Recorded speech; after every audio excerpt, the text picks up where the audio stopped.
Está nublado. Ah, acá, no, acá en Puebla está un poquito soleado. Pero se ve que el aire se siente frío, se ve que al rato va a ser frío. Sí. Puede que sí. Puede que sea eso. Puede que sea eso. O puede que sí sea el exceso de trabajo. Ah, a lo mejor, pues ya es Es el jueves. exceso de trabajo, profesora. Sí, mucho trabajo. Sí. Sí, es cierto, semana 4. Sí. Y yo que les dejo más trabajo. Pero, pues dicen por ahí que, ¿qué haríamos si no tuviéramos trabajo? Nos aburriríamos, ¿no? Eso sí. Eso sí. Ok, bueno, empiezo la clase. ¿Qué vamos a ver hoy? Interferencias biológicas, interferencias de la línea o instalación eléctrica, interferencias externas, ancho de banda de las principales señales bioeléctricas, la interferencia de la línea eléctrica con una frecuencia característica de 60 Hz, cómo eliminar la interferencia de la línea eléctrica, la distorsión en frecuencia y los macroelectrodos. Ok, bueno, entonces las interferencias pues son señales que, como su nombre lo dice, interfieren al registro de la señal de interés y pueden llegar a modificarla de tal manera que pudieran anular el comportamiento de la señal de interés y sobresalir la señal de interferencia. Y por eso, desde el punto de vista de procesamiento digital de señales, se dice que es la relación señal-ruido, ¿sí? Una razón de la magnitud de la señal contra la magnitud del ruido. Entonces, pues si la magnitud del ruido es muy grande, pues mi señal se va a ver disminuida y no voy a poder registrar nada o ver nada en una pantalla o cualquiera que sea el despliegue de esa señal, ¿no? Entonces, eso en un grado mayor que les pudiera pasar en potenciales evocados, donde hay que garantizar una muy buena impedancia electrodo-electrolito piel y un muy buen aterrizaje a tierra de sus electrodos, que es lo que voy a ver a continuación. Si no se tiene esas dos cosas, mejor ni hagan el registro porque no van a obtener nada, ¿no? ¿Eso qué quiere decir? Que el ruido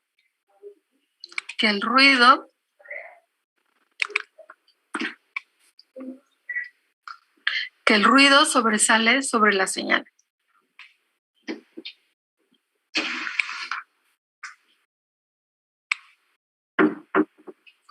Disculpen, tuve una pequeña interrupción. Ok, entonces el ruido puede interferir en la señal de diferentes formas, desde anularla completamente, o sea, no ver absolutamente nada, hasta únicamente a lo mejor afectar ciertos componentes en frecuencia de la señal y, en el caso ideal, pues no observarse nada de la señal de interferencia. ¿Ok?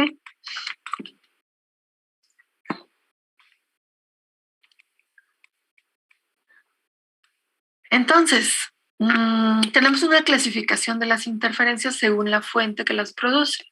Tenemos las interferencias biológicas, tenemos las interferencias de la línea o instalación eléctrica y las interferencias externas.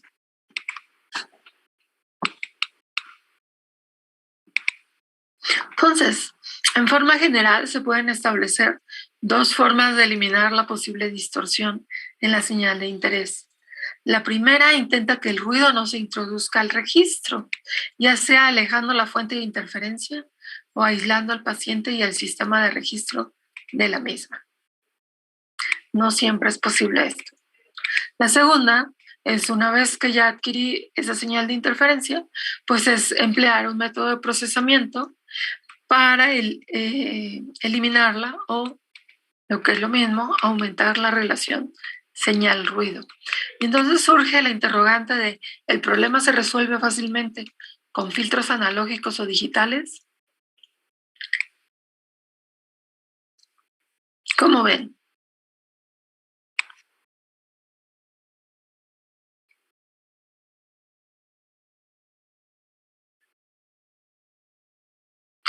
¡Qué silencio!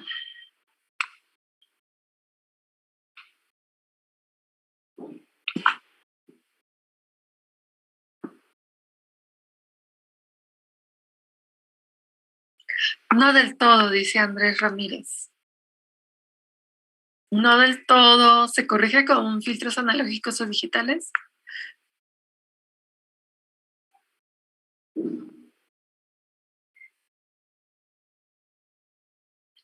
Ok, sí, de acuerdo. Sí, no del todo. Depende mucho de cómo se traslapen los componentes en frecuencia de la señal de interferencia con la señal de interés. Y entonces lo que estudian ustedes a nivel de licenciatura es hasta filtros analógicos y digitales. Y posteriormente, pues podríamos emplear filtros adaptivos. Son unos filtros, como su nombre lo dice, se van adaptando a la señal de interferencia y posiblemente tengan capacidad de eliminarla. No siempre se puede. Pudiéramos emplear unas técnicas de procesamiento como ICA, que es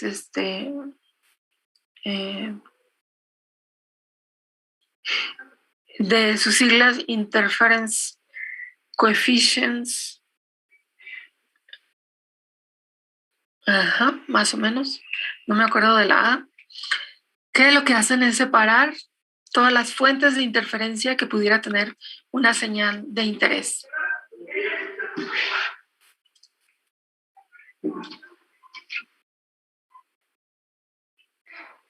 Entonces,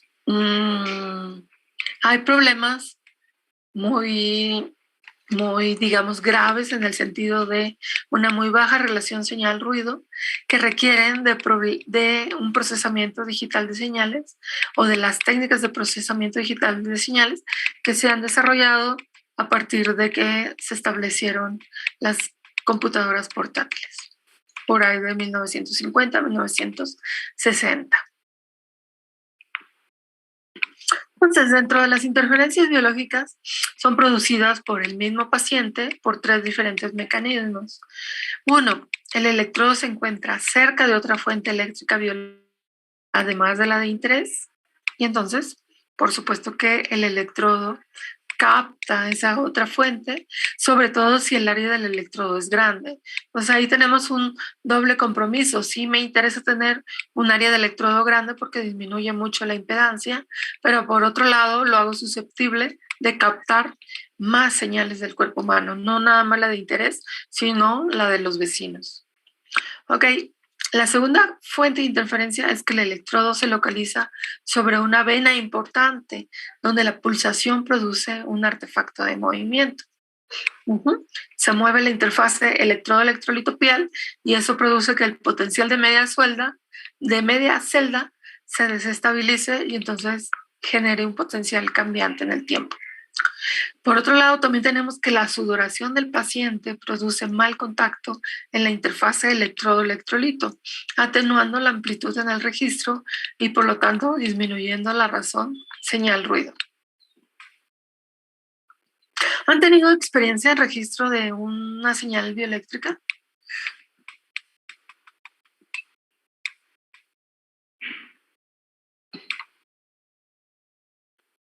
Sí. ¿Con cuál? Con la del electrocardiograma. ¿El electrocardiograma en fisiología? Sí, en fisiología. Ok, ¿y no tuvieron problemas con la interferencia de 60 Hz? Sí, un poco. Al principio sí teníamos, pero la filtramos. Ok, y no les eliminó componentes de la señal. No. Tenemos el ancho de banda, gracias, el ancho de banda del radiograma de 0.05 a 100 Hz.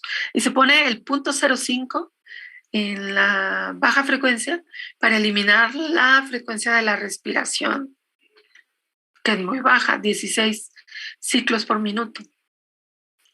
Luego tenemos la electromiografía de 1 a 500 hercios y 500 hercios solo cuando estamos haciendo registro invasivo.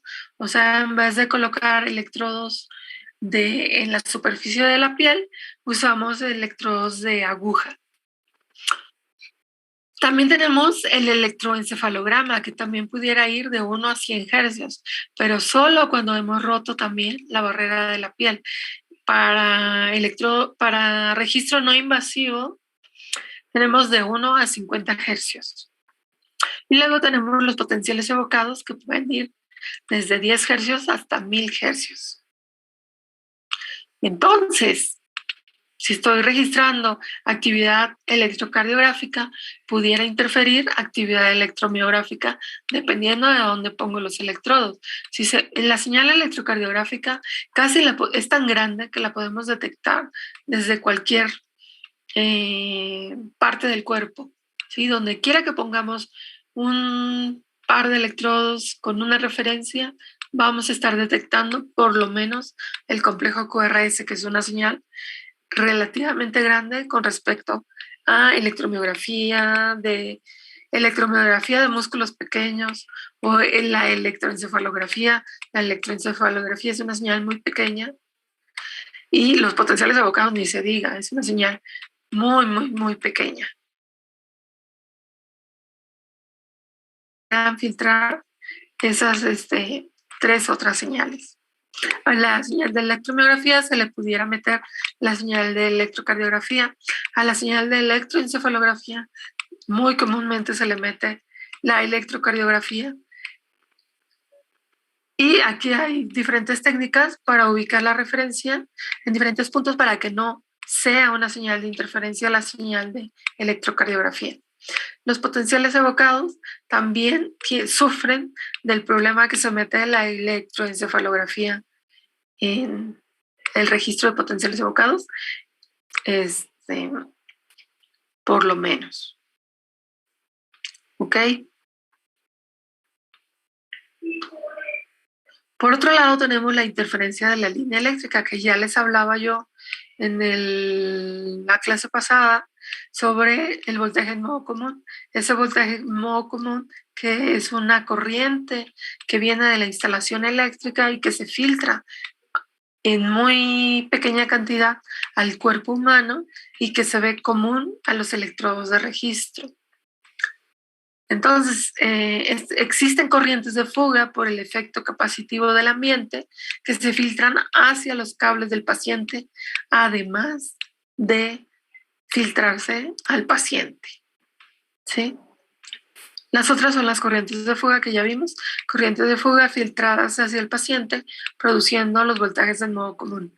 Entonces, la línea eléctrica se filtra tanto al equipo o a los cables del paciente como a el paciente. Son señales muy, muy pequeñas, pero amplificadas muchas veces, llegan a ser un dolor de cabeza. Entonces, las corrientes de fuga filtradas hacia los pacientes, hacia los cables del paciente, nuevamente se produce este efecto capacitivo en el ambiente que, aunque sea muy pequeña, cuando entran al amplificador, amplificado muchas veces, por ejemplo, para el caso de potenciales evocados, donde estamos hablando de amplificaciones de 10,000 veces, esta corriente de interferencia llega a ser muy significativa. Estamos hablando de frecuencias de amplitudes de potenciales evocados del orden de pocos microvoltios, ¿sí? Entonces, amplificadas 10,000 veces esas señales para amplificar los potenciales evocados que vienen de la corteza cerebral, más lo que se filtra a los cables del paciente, entonces pudiera ser más grande la señal de interferencia que la señal de interés. Entonces, cuando tenemos una señal electrocardiográfica, como podemos ver aquí, casi no se puede apreciar la onda T, aunque sí vemos aquí una pequeña sublevación de la onda T, después viene el complejo QRS y después viene la onda T.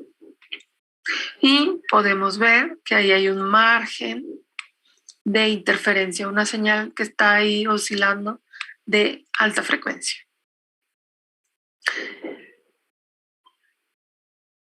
Y ahí en el tiempo, cuando vemos la señal voltaje contra tiempo, pues dicen, pues sí, hay un cierto grosor que tiene esa señal de interés, que es la señal electrocardiográfica.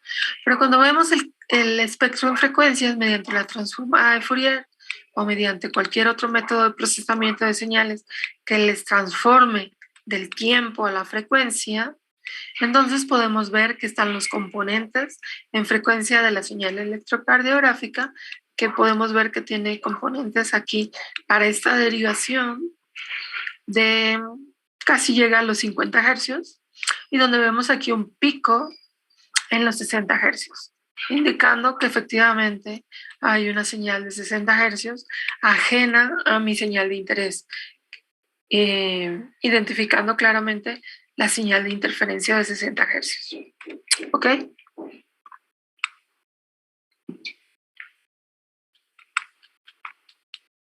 Entonces, para la electrocardiografía no se emplea la eliminación de la interferencia de la línea eléctrica por medio del aislamiento de los cables, pero sí es muy importante para señales de potenciales evocados.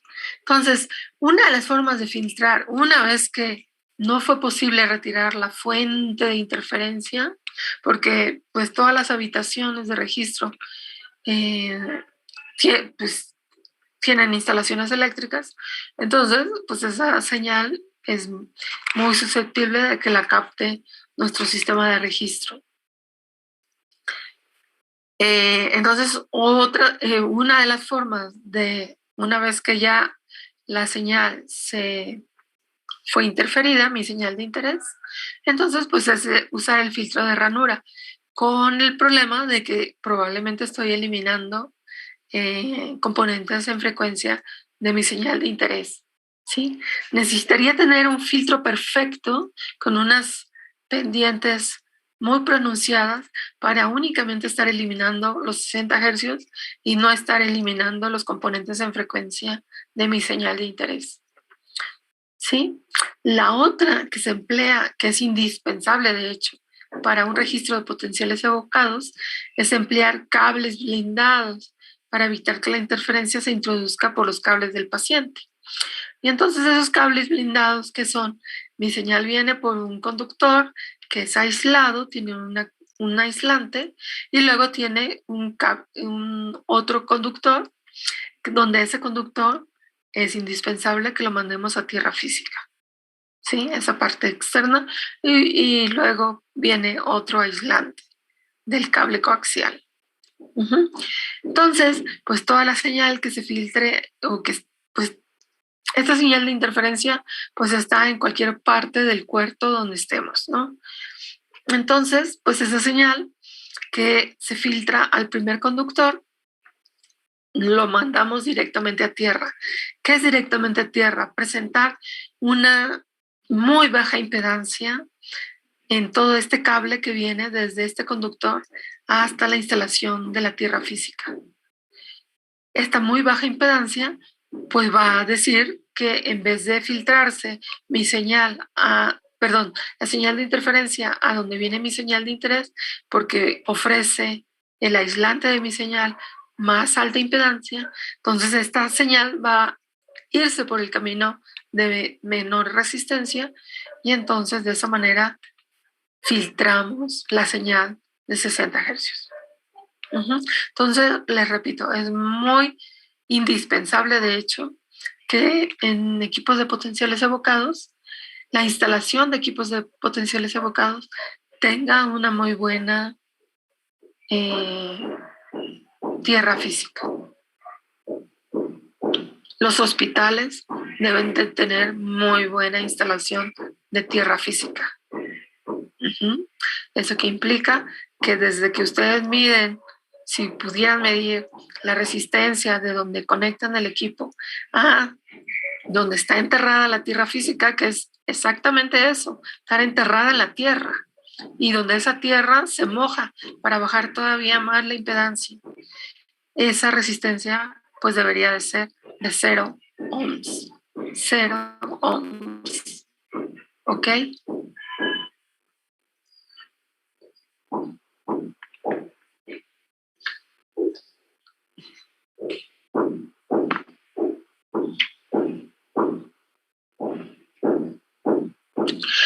Gamaliel dice, ¿y por qué no usan batería?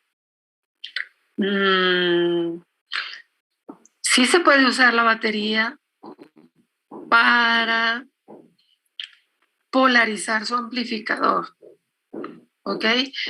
Pero pues solo que te vayas al campo, muy alejado de instalaciones eléctricas.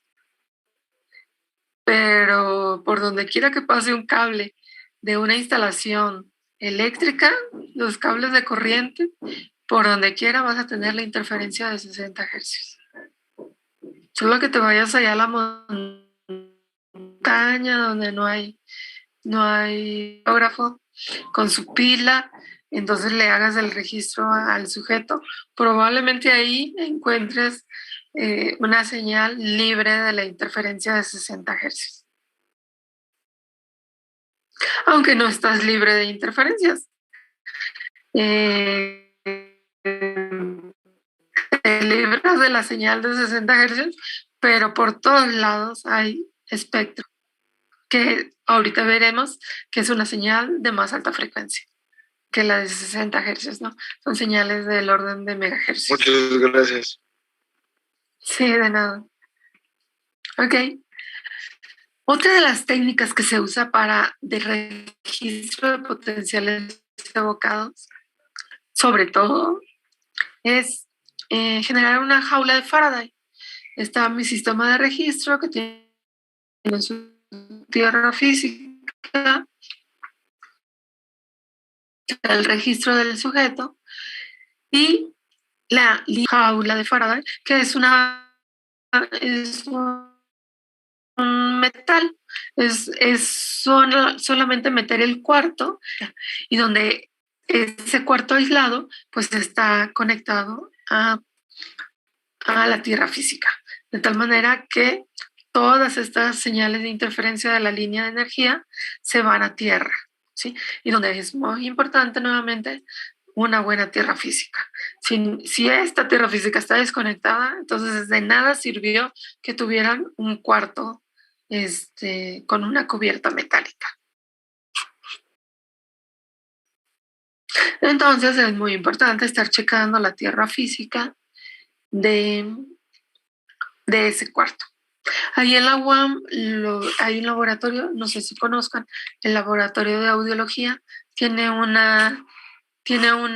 cuarto con este tipo de aislamiento y donde ellos deben de estar checando muy bien que tengan la correspondiente conexión a tierra física. Y pues se dedican, este laboratorio de audiología, se dedican entre otras cosas, a registrar potenciales evocados auditivos, que son de pocos microvoltios, las señales que quieren registrar.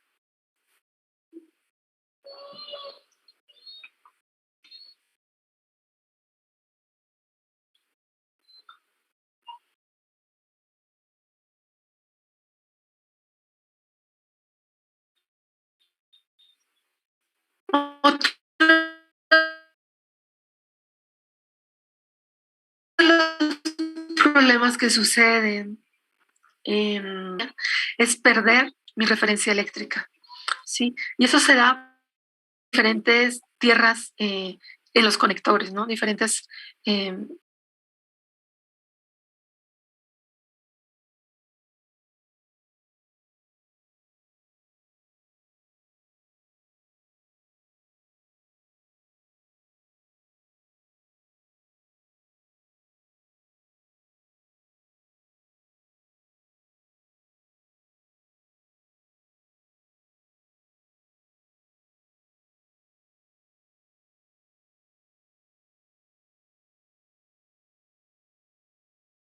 Recording in progress. puede presentar cierta resistencia. Esa resistencia hace que fluyan corrientes, se hace un circuito de tierras y hace que fluya corriente a través de esas dos resistencias. La resistencia que viene por ejemplo, no sé, distancias, no sé si esto estuviera conectado en un sexto piso de un edificio, entonces el cable que va desde donde se conectó el equipo hasta donde está la tierra física pudiera presentar una resistencia significativa. Y lo mismo sucede con este equipo X, ¿no? Entonces puede haber repito, una corriente fluyendo a través de estas dos referencias y entonces pues generar un problema en mi registro porque pues lo ideal es que yo ubique mi tierra física o mi conexión a tierra, mi referencia eléctrica, por ejemplo, en mi registro de electrocardiografía, que yo lo conecte a una referencia cero, estable. ¿Sí? Si esa referencia es inestable porque hay una corriente ahí fluctuando, entonces me va a generar problemas en mi registro. Esa inestabilidad se va a ver reflejada en la señal que yo quiero registrar. Dice Andrés Ramírez que el filtro de ranura es como un rechazabanda. Sí, es un rechazabanda, efectivamente, pero donde es muy complicado, mediante un rechazabanda, mantener unas pendientes lo suficientemente inclinadas como para únicamente rechazar la señal de 60 Hz.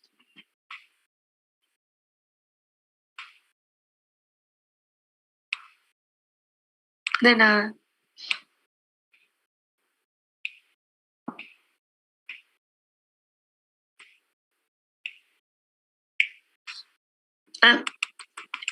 Entonces, ¿cuál es la forma de que tenemos si identificamos que tenemos una mala referencia a tierra?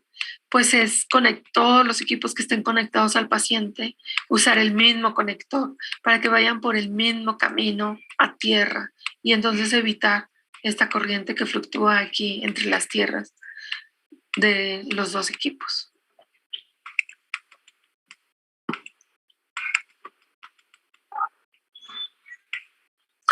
Dentro de las interferencias externas tenemos la interferencia por transientes, que son, como su nombre lo dice, transitorios. En la mayoría de los casos superan por mucho la magnitud de la señal de interés, causando saturación en el amplificador. Estas pueden venir de corrientes de desfibrilación, corrientes de cauterización o artefactos de movimiento. ¿Ok? Entonces, todo sistema, y por lo tanto todo instrumento, pues tiene una constante de tiempo. Entonces, en este caso entró la corriente, la interferencia, y entonces se fue a más saturación y donde van a poder observar el transitorio. Entonces, muchos de los equipos podrán encontrar una señal de reset, ¿sí? Una señal de restablecimiento de la línea isoeléctrica para no esperar el transitorio, que puede cambiar en los diferentes equipos, y rápidamente mandar a línea isoeléctrica, o sea, potencial cero, y empezar otra vez a que su registro, obtener su registro fiel.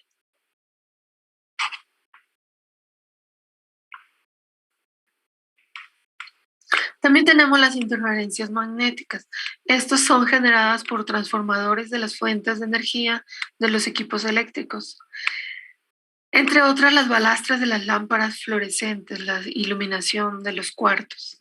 Entonces, esas balastras inducen un campo magnético que, al atravesar los dos conductores formados por los cables del paciente, donde esta interferencia es directamente proporcional al área entre los dos cables por los cuales se está filtrando el campo magnético. Entonces, ¿cómo aliviamos este problema? Pues es generalmente lo que van a encontrar cuando están registrando potenciales bioeléctricos, es que los cables de paciente están entrelazados y solo se separan aquí en la distancia necesaria para colocar sus electrodos. Y de esta manera reducir la interferencia magnética. También tenemos las interferencias electromagnéticas.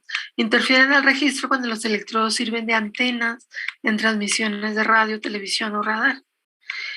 En el medio ambiente hospitalario existen también generadores de alta frecuencia como equipos de diatermia, electrocirugía o rayos X. ¿Ok? Esta, pues la menciono, es una interferencia electromagnética. No hay que descartar que estamos en un medio inmerso de radiación electromagnética. Las transmisiones de radio, televisión, radar, celulares,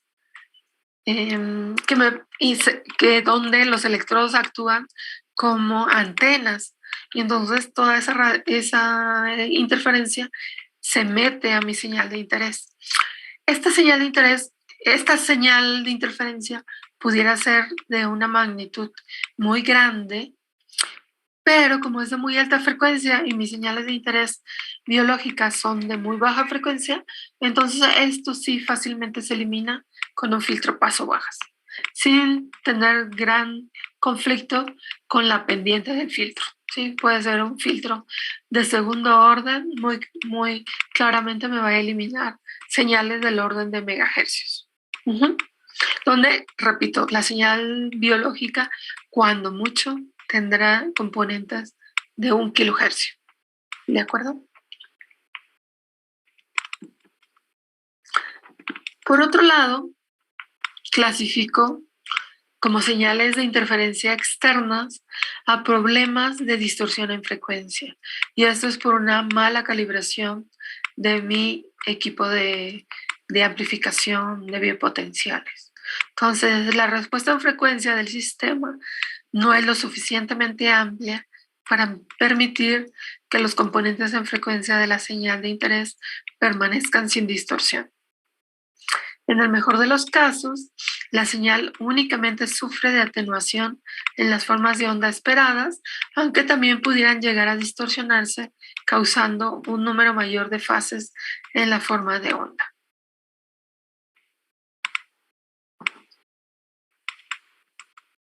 Por ejemplo, tengo mi señal de electrocardiografía y tengo un espectro de frecuencia, o tengo, el ancho de mi filtro, de mis filtros de mi amplificador de biopotenciales, lo tengo desde 0.05 a 100 Hz. Entonces yo registro, estoy además bajo el estándar que me establece que al menos debo establecer este rango de frecuencias, y yo tengo mi señal de electrocardiografía, donde puedo apreciar mi onda P, mi complejo QRS y mi onda T. Veo su espectro en frecuencias donde ligeramente sobrepasa los 40 Hz. ¿Y qué pasa si por algún problema de calibración yo pongo el filtro paso bajas a 30 Hz? En vez de extenderlo a 100 Hz, lo tengo en 30 Hz. Entonces, que estoy eliminando los componentes de alta frecuencia. Y aquí en mi espectro en frecuencias puedo ver que claramente mi frecuencia pues llega efectivamente a los 30 Hz. Estoy perdiendo los componentes que van arriba de 40 Hz.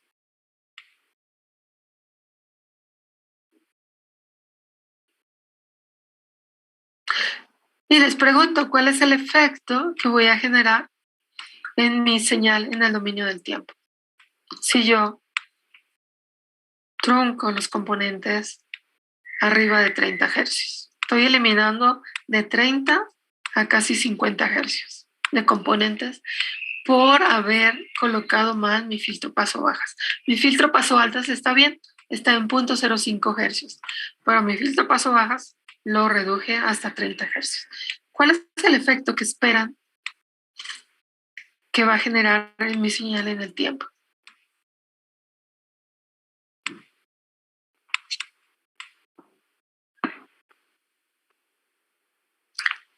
Sí, truncaría la señal, pero exactamente cuál.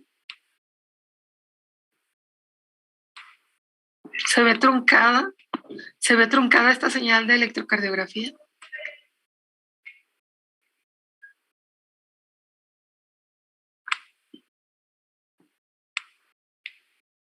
¿No tienes audio, Gamaliel? Sí. Ok.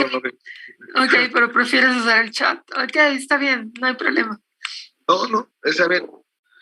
Bueno, más que truncarla, como que la vería, como que la corta, ¿no? Ajá. ¿Cuál ves recortada aquí? ¿Cuál señal?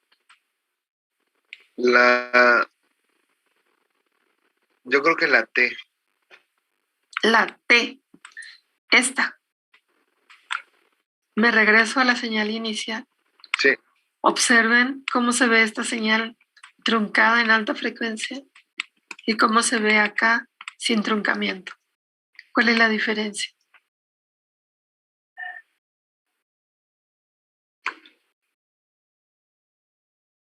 ¿La ven? Esta es la señal sin truncamiento. Esta es la señal truncada. No caben en la pantalla las dos para que las observen.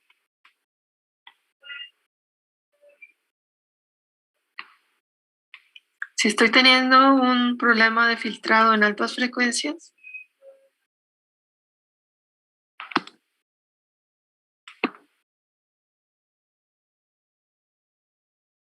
¿cuáles son las oscilaciones de frecuencia alta en mi señal? Andrés, Andrés, ¿tampoco tienes audio?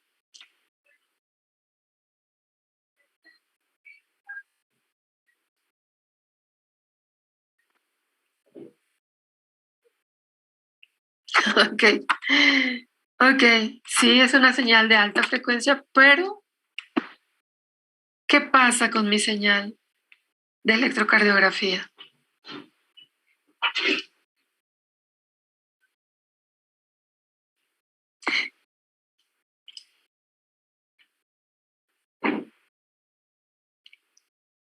Tengo una P, un complejo QRS y una onda T. ¿Cuál de estas tres ondas es la que tiene los componentes de más alta frecuencia?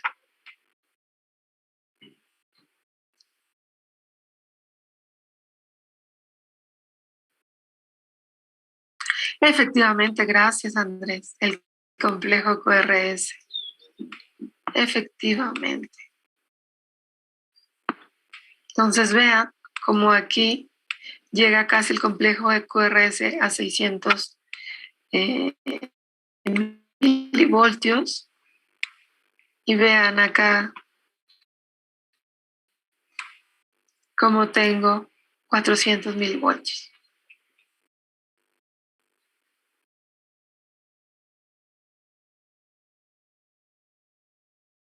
¿Ok? La T tiene componentes de más baja frecuencia, andan por aquí abajo de los 10 hercios.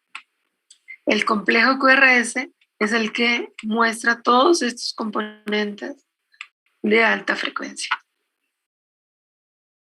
Y donde pareciera que no es importante, porque sigo viendo la onda P, el complejo de QRS y la onda T, lo sigo viendo, ¿no? Sin embargo, si yo tuviera únicamente para fines de monitoreo, o sea, monitores que únicamente deseo saber si el corazón se está latiendo, pues no es importante que yo tenga una distorsión en frecuencia. Pero si es para fines de diagnóstico, los cardiólogos se miden mucho la diferencia entre la amplitud del complejo QRS y la amplitud, por ejemplo, de la onda T.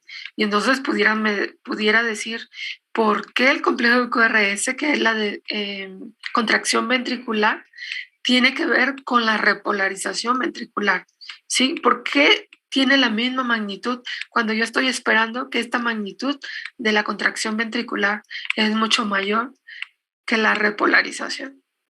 ¿Sí? Les recuerdo, complejo señal electrocardiográfica es la contracción auricular, luego viene de una contracción ventricular y luego viene seguida de una repolarización ventricular o relajación del ventrículo.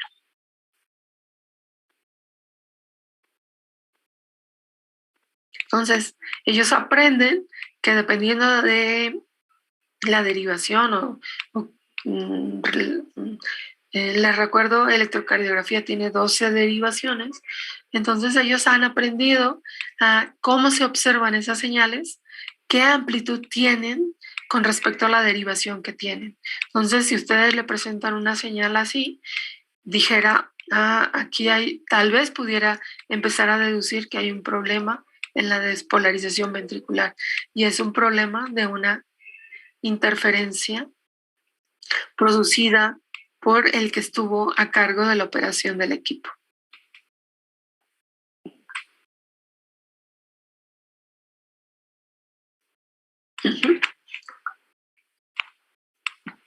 Y a esto le llamo un tipo de interferencia externa.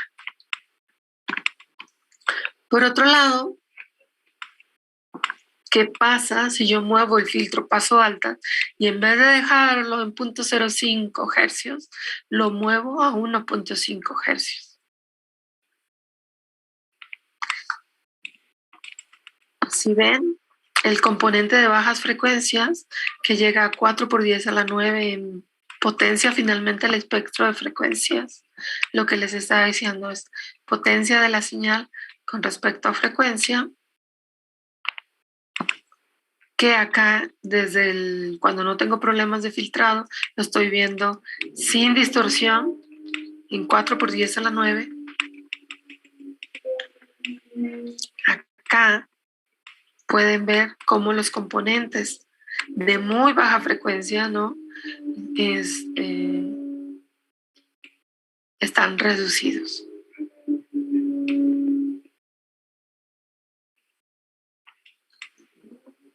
Y entonces, ¿cuál es el problema en mi señal electrocardiográfica?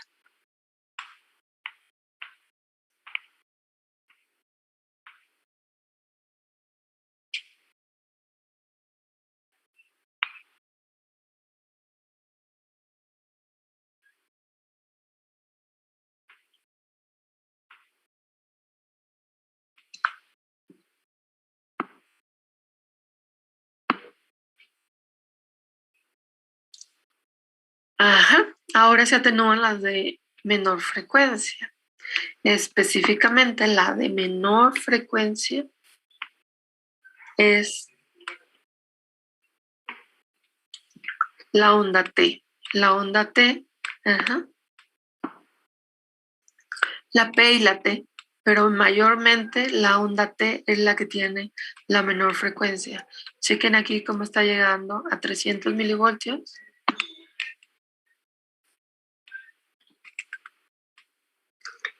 Y acá se está atenuando a 200 milivoltios.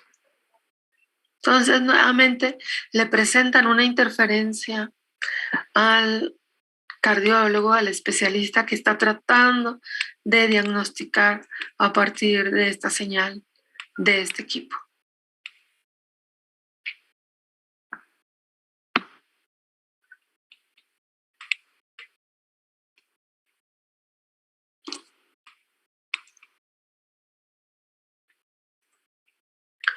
¿Dudas, chicos? Ahora no los escucho. ¿Están ahí atentos? No escucho voces. ¿Todo bien? ¿Algún comentario? No, profesora, todo va bien. Muy bien, muchas gracias. Oigo una voz. Ok. Y todo bien, profesora. Gracias. Muy bien. Entonces, un panorama de los macroelectrodos. Los electrodos de placa son los que son empleados para electrocardiografía, derivaciones bipolares y aumentadas. Es un electrodo típico de placa, tiene una dimensión aproximada de 3 por 5 centímetros. Tiene una impedancia en corriente directa de 2 a 10 kiloohms.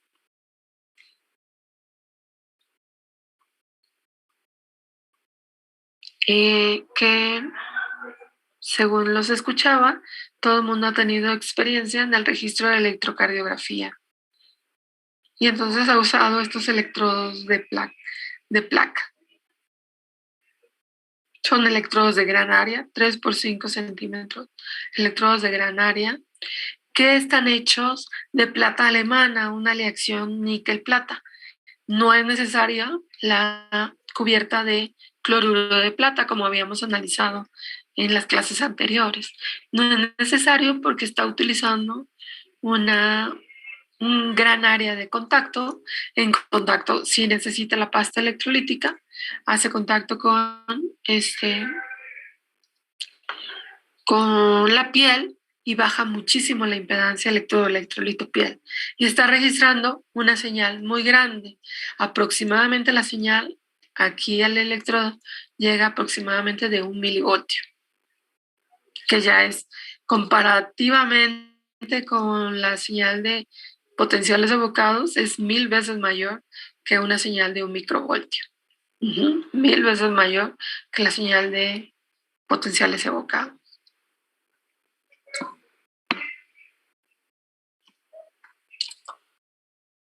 Entonces, esto exclusivamente utilizada para el estándar de electrocardiografía. Luego tenemos los electrodos de disco. Estos electrodos son de 7 a 8 milímetros de diámetro. Como pueden ver, el área se reduce considerablemente con respecto a los anteriores. Aquí generalmente se usa la capa de cloruro de plata. Son hechos de plata y generalmente se utiliza la capa de cloruro de plata. ¿Por qué? Porque se requieren para la electroencefalografía o también han sido utilizados para músculos pequeños como el electromiograma, para electromiografía. Requieren de pasta electrolítica. Y por supuesto que presentan una mayor impedancia en bajas frecuencias comparado con el electrodo de placa. Hablaba que el electrodo de placa presenta una resistencia en corriente directa de 10 kiloohms máximo. ¿Sí? Entonces, comparativamente con eso, 10 kiloohms, el electrodo de disco emplea una resistencia mayor en DC. ¿Ok? Dificultando más o metiéndole un componente de mayor calidad a los amplificadores.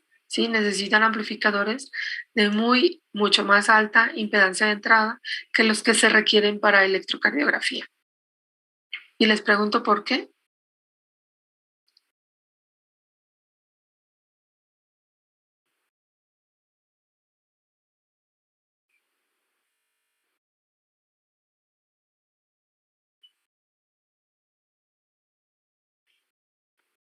¿Por el material será?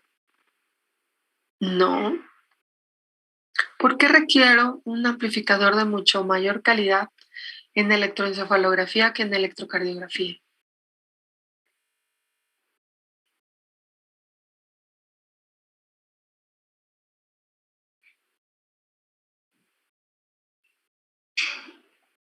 ¿Por qué requiero un amplificador de mucho más alta impedancia de entrada en electroencefalografía que en electrocardiografía? ¿Por la frecuencia? No. Ahí están todos. Ahí están todos. Hay 12 participantes. ¿Por qué? ¿Por qué será eso? ¿Por qué será que me cuesta más caro un electroencefalógrafo que un electrocardiógrafo?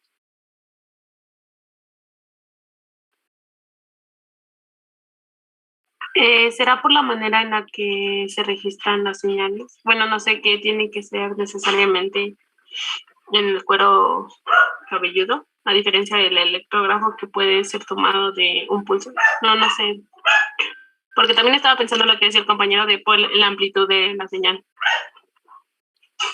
Sí, tiene que ver la amplitud de la señal. En electroencefalografía tenemos del orden de décimas de microvoltios. O sea, la electrocardiografía la señal es 100 veces al menos más grande que el electroencefalograma.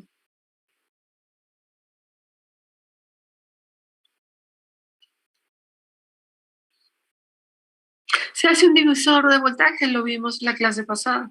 Se hace un divisor de voltaje con la impedancia de entrada del amplificador. Si recuerdan su ecuacioncita de divisor de voltaje,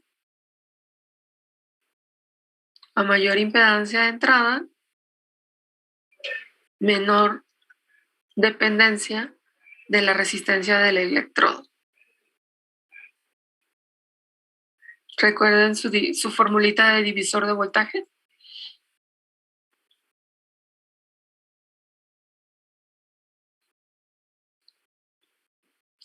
Y por eso necesitamos, si yo aumento la resistencia de este electrodo por haber disminuido el área del electrodo de disco, entonces necesito una resistencia que sea al menos 100 veces mayor la resistencia de entrada del amplificador con respecto a la resistencia del electrodo.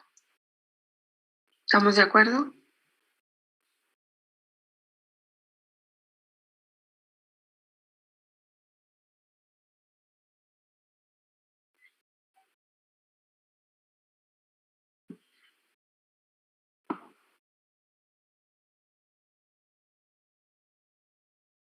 Ok.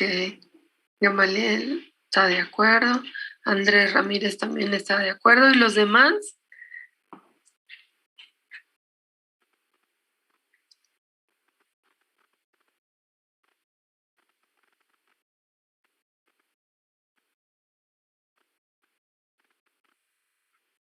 Ok, continúo. Están dentro de los macroelectrodos los electrodos desechables, que también son muy empleados para fines de monitoreo, no para cuando usamos el estándar de electrocardiografía, ¿no? En el caso de registrar actividad eléctrica cardíaca. Los electrodos desechables, pues su nombre lo dice, pues, se usan y se desechan.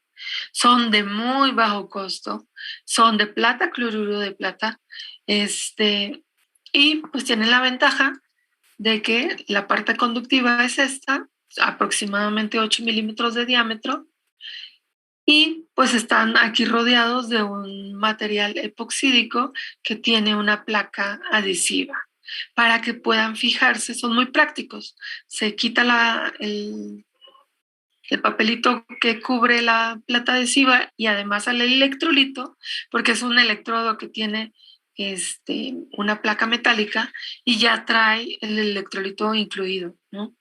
Entonces, son muy prácticos, nada más se quita la cubierta y se deposita en la piel. Entonces, son muy prácticos, son muy baratos.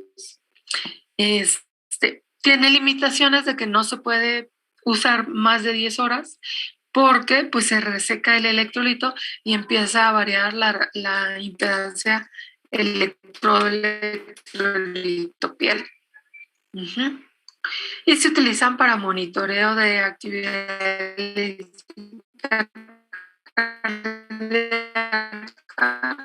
o también se pueden usar para el micropor, la cinta adhesiva, para fijarlo a la piel, ¿no? No hay necesidad, trae su propia adhesivo. No se usan para el estándar de electrocardiografía, para el estándar de electrocardiografía, para el registro de precordiales, que son los electrodos que van sobre el tórax. Para eso se utiliza este tipo de electrodo, que es el electrodo de succión, que no utiliza un adhesivo, sino utiliza más bien una presión al vacío que se genera con la bombilla que está conectada a todo cúpula de metal. Aquí se pone el cable de paciente Y lo único que está haciendo contacto con la piel es este contorno de la cúpula, ¿sí? Puede no emplearse pasta electrolítica y la presión al vacío que genera la bombilla de goma genera una presión suficiente sobre la piel que realmente empieza la piel a sudorar y ese mismo sudor actúa como pasta electrolítica. Entonces, este sí es un requerimiento del estándar de electrocardiografía para fines diagnósticos. Repito, hay fines de monitoreo y hay fines del electrocardiograma para diagnóstico.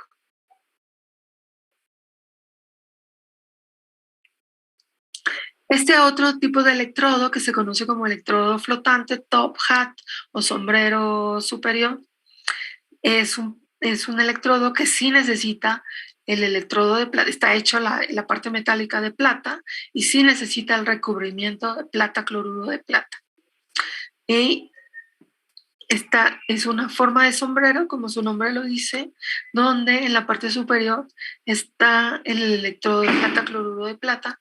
Todo esto está relleno, aproximadamente esta longitud es como de 1,5 centímetros, está rellena de gel electrolítico.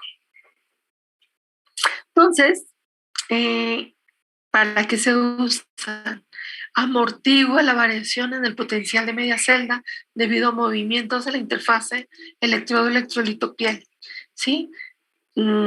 Esta parte de aquí, que es la que hace contacto con la piel y que se utiliza este electrodo para hacer pruebas de esfuerzo. Las pruebas de esfuerzo los ponen a los sujetos a una caminadora, a correr o en el caso, también pudiera ser una bicicleta estática. Los ponen a hacer a los sujetos bajo esfuerzo, entonces el sujeto está en movimiento, entonces se genera un gran artefacto de movimiento, que ese artefacto de movimiento se amortigua en todo este espacio que hay entre la piel y donde se encuentra el electrodo. Entonces, esto permite que se pueda hacer un registro del potencial producido por el corazón. Nuevamente, no es para fines de diagnóstico, es únicamente para fines de monitoreo. Pero sí un fin de monitoreo que me dé una relación señal-ruido suficientemente aceptable para observar que la contracción auricular, la contracción ventricular y la repolarización tanto de aurículas como de ventrículos. ¿Ok? Entonces, ¿cuál es su beneficio? Que puede utilizarse para un sujeto en movimiento que tiene gran artefacto de movimiento, que está presentando un gran artefacto de movimiento. También tenemos este otro tipo de electrodo con adhesivo conductivo. El electrodo consiste de una fina lámina metálica cubierta con un adhesivo conductor de 1 milímetro de grosor. Tanto las sales potasio como las de sodio son empleadas como electrolito en el adhesivo. El metal típicamente empleado es el aluminio de 1 milímetro de grosor, útil como electrodo de tierra o referencia en equipos de electrocirugía. En bajas frecuencias la impedancia es extremadamente alta por todas estas capas que tiene del adhesivo, principalmente del adhesivo conductor. Pueden ver aquí en el dibujo la vista superior y una vista lateral donde está en contacto con la piel, el adhesivo conductor y la cubierta aislante.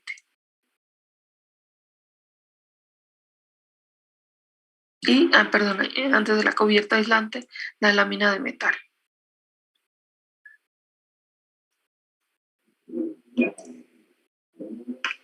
También tenemos dentro de los macroelectrodos los electrodos flexibles. Están hechos de un material flexible tal que esta superficie del electrodo pueda amoldarse a cualquier superficie. Muy empleado para niños porque pues, definitivamente los electrodos anteriores pues así como están diseñados, sufren de que su área pueda amoldarse a la superficie de la piel para tener un buen contacto, por un lado, ¿no? Por eso se conoce como electrodos flexibles. Por otro lado, también están hechos de un material de 13 micrómetros de sustrato milar, que es lo que le da maleabilidad al metal. Aquí está el cable y luego viene la capa de plata y luego la capa de cloruro de plata.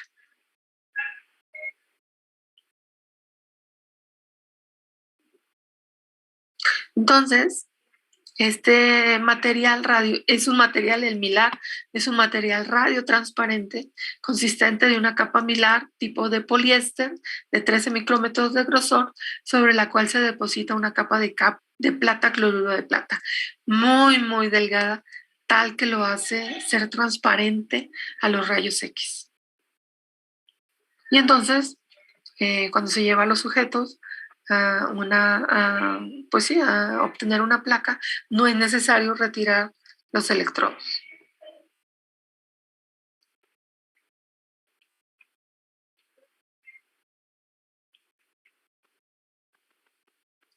Los electrodos internos, que es para registro invasivo, sobre todo para electromiografía se emplean, y también para electroencefalografía de alta resolución, cuando se colocan como 128 canales en la cabeza. Para hacer un registro de 128 canales del cerebro, es posible que utilicen electrodos internos por la disminución del área, para que esta gran densidad de electrodos no se junte, para que haya realmente una diferencia en lo que registra cada electrodo. Entonces pudieran usarse electrodos de aguja. Entonces, pues el electrodo de aguja pudiera ser una aguja con una cubierta de barniz para generar el aislante y únicamente la punta sea la que hace contacto con el medio interno. Pudiera usarse una aguja hipodérmica donde también tenemos una parte aislante y el electrodo central, que es el que está haciendo contacto con los fluidos del cuerpo humano. Eso en un electrodo de aguja coaxial. Pudiera usarse también electrodos bipolares, donde tengo 2 electrodos en la punta del electrodo, ¿de acuerdo? Para registro bipolar. Para registro de 2 fuentes bioeléctricas que están muy cercanas entre ellas. Y esto pudiera depositarse mediante una aguja hipodérmica.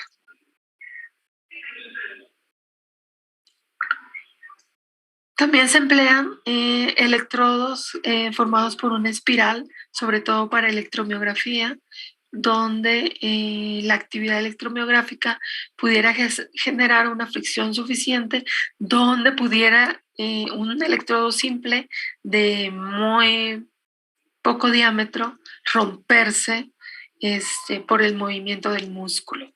Entonces se emplea una forma de espiral para evitar que el alambre pudiera romperse por la fricción que hay entre el alambre y la piel. Y pudiera usarse una terminación en forma de gancho para fijar el electrodo al músculo de interés. Estos son los electrodos internos. Otro tipo de electrodos internos que se emplean mucho durante la labor de parto es un electrodo que es una copa de succión y un electrodo aquí que se fija a la cabeza durante la labor, se fija a la cabecita del feto o el bebé que ya están haciendo, ¿no?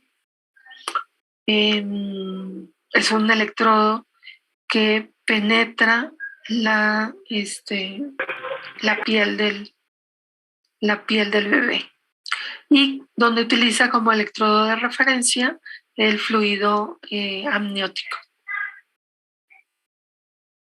Puede ser en forma de aguja, el electrodo activo, o en forma de espiral para no generar daño al cerebrito del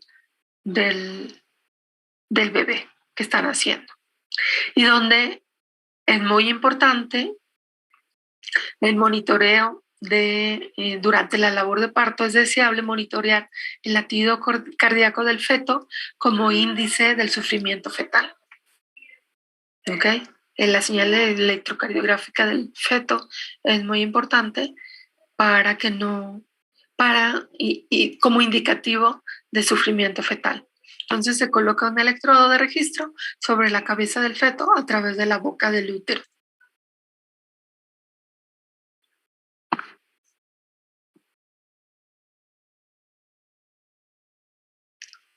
La espiral es menos invasiva. Se trata de como ir penetrando en la espiral y no generar daño.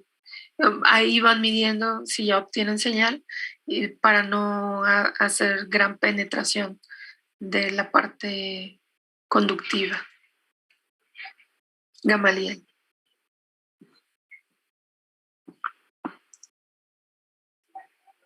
De nada.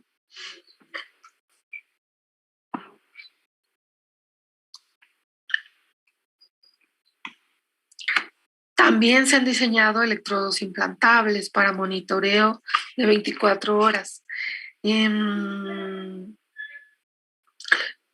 un alambre que se conecta y luego pues viene el aislante. O acá en el caso de monitoreo de electroencefalografía se utilizan electrodos muy pequeños donde se rompe el cráneo, se hace la craneotomía y se deposita el electrodo directamente sobre la corteza cerebral. Y pues viene la parte aislante y el cable, ¿sí? Y donde pues este tipo de electrodo sufre de, debe tener una gran necesidad el tener que hacer esto sobre el paciente, ¿no? Sobre todo para una detección de epilepsias de 24 horas, actividad epileptógena. Y bueno, teniendo el gran inconveniente de ser muy susceptible a infecciones, estos electrodos implantables. Para neurocirugía se puede emplear este tipo de electrodos de aproximadamente 2 milímetros de diámetro que vienen en forma vectorial o en forma matricial y en forma vectorial. O esto para la técnica, digamos, de electroencefalografía, donde los electrodos se depositan directamente sobre el cerebro, sobre la corteza cerebral, se conoce como electrocorticografía. Y estas son sus siglas, ECOG, electrocorticografía. O pudiera haber electrodos profundos para estereoelectroencefalografía. Son electrodos que ya penetran el cerebro, van a capas profundas del cerebro y pudieran actuar estos electrodos tanto para inyectar corriente eléctrica y mediante corriente eléctrica eliminar focos epileptógenos o usarlos como electrodos de registro.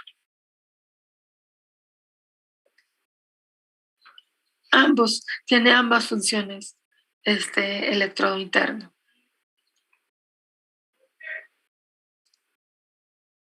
Por último tenemos los electrodos secos y los electrodos sin contacto.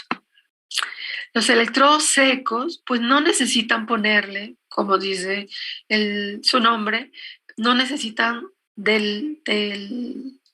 la pasta electrolítica. Su equivalente eléctrico es que producen un gran potencial de media celda. Hay una gran resistividad en la interfaz electrodo-electrolito piel de 1 megaohm, imagínense, 1 megaohm, y una capacitancia muy, muy pequeña de 10 nanofaradios, en este caso, de este electrodo seco.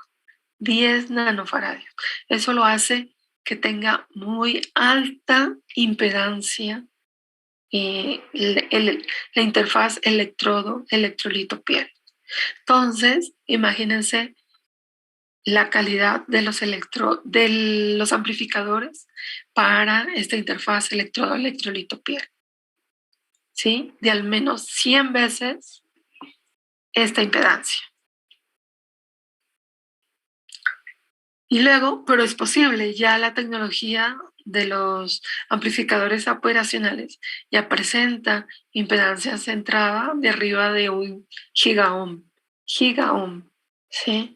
10 a la 10 ohms. Aquí estoy en 1 por 10 a la 6 ohms. Y evitar esta gran, como pueden ver, aquí hay un dieléctrico que presenta muy baja capacitancia. Si checan cuál es la dependencia de la frecuencia de un capacitor, pues verán que hay una gran dependencia de la frecuencia, sobre todo bajas frecuencias. Este capacitor está presentando muy alta impedancia. Y también es para monitoreo, no para diagnóstico, ¿sí? Para fines de monitoreo. Este electrodo, para fines de monitoreo de electrocardiografía.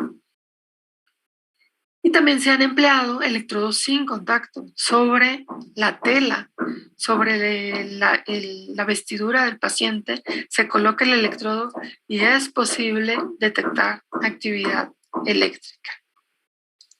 Claro que aquí, si aquí ya teníamos muy pequeña o muy grande la impedancia con esta muy baja capacitancia de 10 nanofaradios, acá tenemos capacitancias de 20 picofaradios, ¿sí? Entonces una muchísimo más grande dependencia con la frecuencia.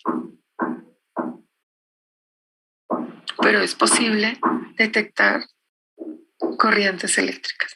Cuando por ahí de la década de los 50, 1950, era imposible pensar que el electrodo pudiera yo detectar actividad eléctrica a través de la tela, de la vestimenta del sujeto. En tiempos modernos es posible. Es posible detectar, poner los electrodos sobre una tela de algodón y registrar actividad eléctrica.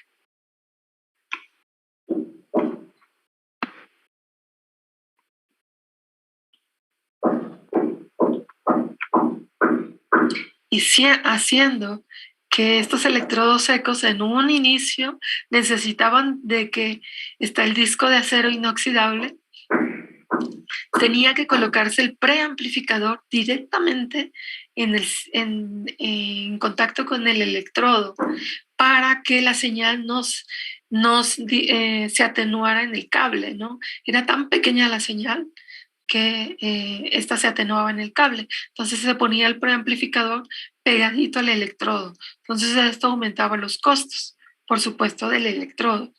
Ahora lo que tenemos es pues únicamente que presentar una altísima impedancia de entrada en los amplificadores para que sea posible utilizar estos electrodos en contacto seco, o sea, sin el gel electrolítico, o de plano sin contacto, haciendo contacto con la piel, con la tela de la vestimenta del sujeto.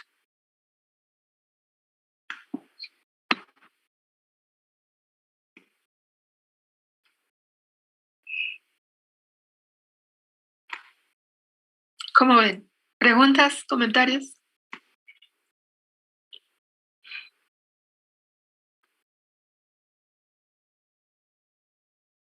¿Algún comentario, chicos? ¿Algo tienen que decir? De parte está claro. Sí, profe, todo bien. Todo bien. Ok, bueno, pues si gustan revisar toda esta teoría, aquí les pongo la bibliografía. Sigue siendo el libro de texto,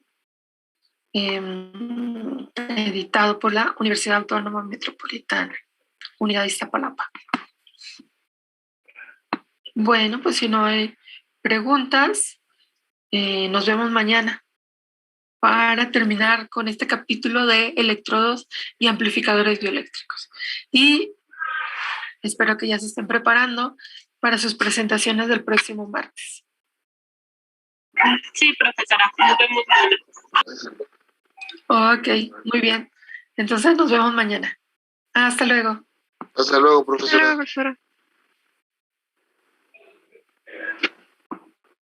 Record